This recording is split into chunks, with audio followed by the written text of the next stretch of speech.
Mexico now being governed by a different party, the presidential federal republic led by Felipe Calderón, immigration to and from the United States is now becoming an issue of primary importance. In their own country, these immigrants are being called criminals in Mexico. In an article from a hostile U.S., an example of Mexico's more strict policies shows that 187,000 arrests were made on people who were found living illegally in foreign countries. Although not all of them were found to have immigrated from the U.S., a great many of them were. The United States is highly financially dependent on illegal Latin American immigrants. We see these immigrants working the occupational slots that aren't filled by desk job workers. Stereotypically, we see them cleaning our houses, working on construction sites, or in the food stand down the street. We see them every day, but choose to disregard the dependency the United States has on them. Many of us don't even know they are there. A recent survey by Hattiesburg American shows that, in 2006, the number of immigrants in the United States reached an all-time high of 37.5 million people, of which nearly 50% immigrated from Latin America, and near 30% are illegal.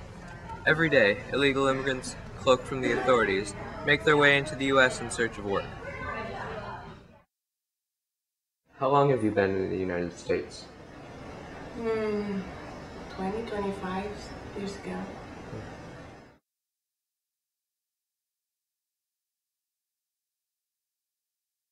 How long were you in Mexico? For how long I lived there? Well, when I was 15, until I 15.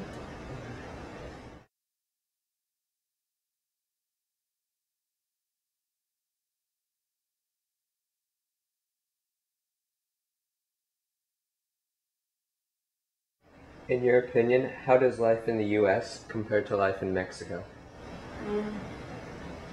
I have. Yeah. I feel blessed because as compared with our life is hard and the economy is bad and you know, some people even don't have nothing to eat and work hard in the farms, you know, to get it's a small town and the people work in the farms to get the corn stuff, you know, beans and stuff, because everything, the rest of the food, they have to be transported by plane, you know. Was it difficult to get from Mexico to the U.S. or vice versa?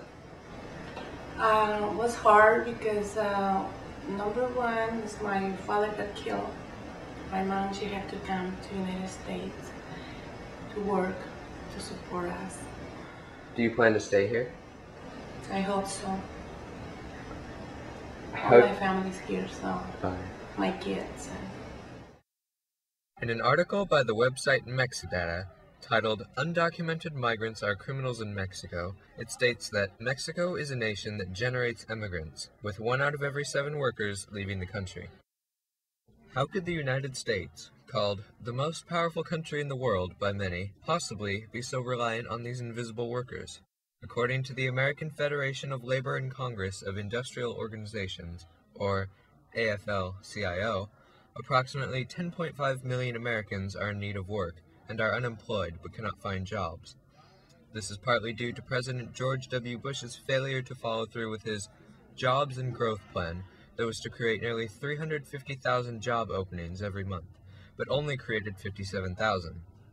Although this was quite a mistake, the lack of occupational positions is also in part to the tremendous quantity of immigrants, both legal and illegal, coming into the U.S. and filling in the open positions. For the past few decades, U.S. economists have been studying how the U.S. managed to reach an unemployment rate of 3.9% without creating wage inflation. Many economists suspected that the low-paid immigrants were the cause of this outcome, which is now referred to as a safety valve. The safety valve is when low-paid immigrants keep people's average wages low enough to allow the economy to thrive without increasing any prices.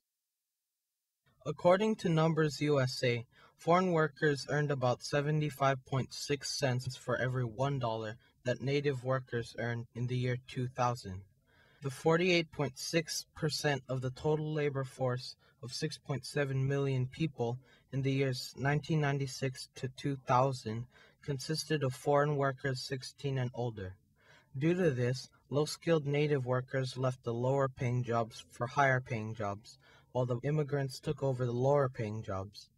It also seems that while jobs have been harder and harder to find for migrant workers, the number of foreign workers has increased by 491,000, while the number of native workers have dramatically decreased by 897,000. In your opinion, how much do you think the United States relies on undocumented migrant workers who have come across the border and into the U.S.? Well, like I said, it's like some people really wants to work to support the rest of the family. Or sometimes it's people just come to better life, because the economy is better in there. Or some people just come for adventure, but I think 99% of people come to work for a better life. I just feel like I'm lucky because my mom, my sisters, my brothers, they're here. So I think I'm in heaven because it's like I have that experience in there when I born. For a circumstance, my father got killed. So what I feel is it just in the past, but still I think a lot about that. But compared with other people now, it's really hard. But like I said, like some people try to come to the United States to better life, to work hard, to support the rest of the family. And because in there it's hard to live there.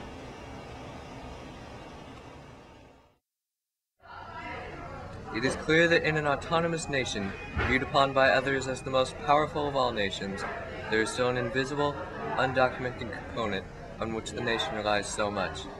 In the case of the United States, it is the hundreds of thousands of immigrants crossing the border and looking for work each day. How has the most powerful nation in the world come to rely so greatly on those who are not even citizens? Perhaps it is now apparent that shunning these invisible workers from the United States simply will not do. I'm Ryan Curtice. This has been 6 to 8 minutes.